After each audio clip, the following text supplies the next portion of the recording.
I say they keep having meetings one after another.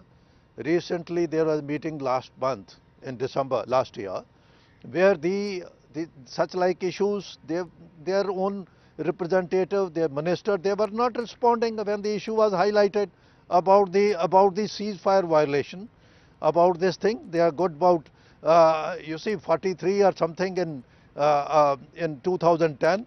There were 51 violation in 2011. They are good about over 30 last year till about August. So many violations and we take it lightly. There are so many incidents. There have been exchange of fire. The people have been killed on both sides, and particularly when their forces, you see the line of control, their sanctity must be maintained, and our forces are there. I know there are huge gaps. Everything can't be held. I have served for good about 11 years. I have fought the war there in this area. I have commanded unit there. I know there are so many constraints. Everything, every inch of the land can't be defended.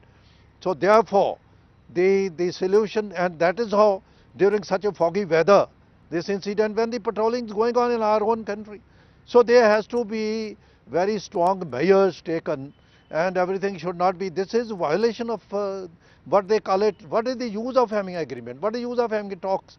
So this must be, the leaders must be conscious. They must be aware of the past examples, and they must have representative from the advisors, I should say, from the defense sources during the talk, defense services. There should be some even serving journals, and they should, if not serving, if they can't, the serving journal can't open up their, can't raise their voice, then let the ex-servicemen, those who have done some service, those who have fought wars, and those who have some knowledge, those who are strategists, those who keep writing, those who are aware of this, let them also be represented in the talks, so that they can highlight the problem, they can highlight the issue, they can also brief our leaders.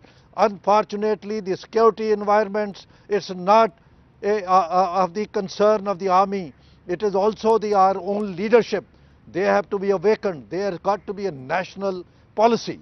There got to be a laid down SOP, how to deal with this. I can tell you that before 1982, the Pakistan Army had the orders, even at the section commander level, to open fire. I am just quoting a small example, but it is a big in a way.